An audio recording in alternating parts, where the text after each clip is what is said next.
So his pastor was telling a story about when Jesus stood up in the temple and he read from Isaiah, and it was basically prophecy talking about when the Messiah was coming, and that he was here. So in the story, it goes, Jesus eventually says this prophecy is being fulfilled today, which he's telling everybody in the temple, or it might have been a synagogue, that he's the Messiah. I mean, the whole world's been waiting all this time for him to come, and finally he's here. Hey, I'm here. I think Jesus has been doing his thing for a little bit, but people's first reaction was to stone him, throw him off a cliff, and, take him out. And that happened a lot in the Bible with Jesus. It seemed like a lot of rejection. Even when he went to preach in his own hometown, they were like, who this is. Isn't this just Joseph's son? And stuff, and they're constantly rejected him.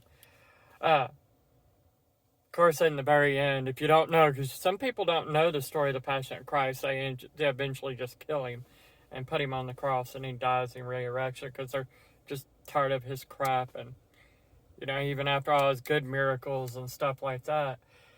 And then also you have the story of the prodigal son, which is crazy though. After all that, which is a story basically, Jesus told a parable about God's love, and what it is like this guy has a son that wants to move out, do his own thing and stuff, and he does, long story short, and then he eventually comes back with shame, and he feels guilty because he thought he could do life without his father, and his father owned, like, I guess a farm or something like that, and had all these employees.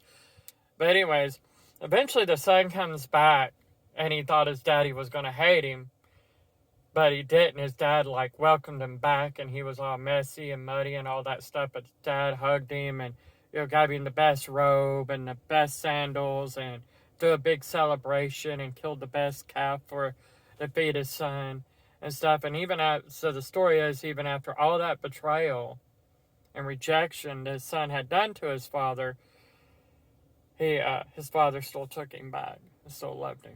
And it's funny that I heard both of those stories in one day, and they kind of tie into each other.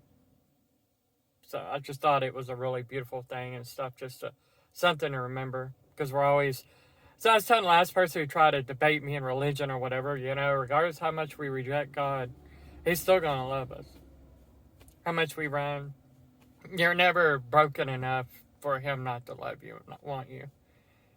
So, anyway, I guess that's the point of that.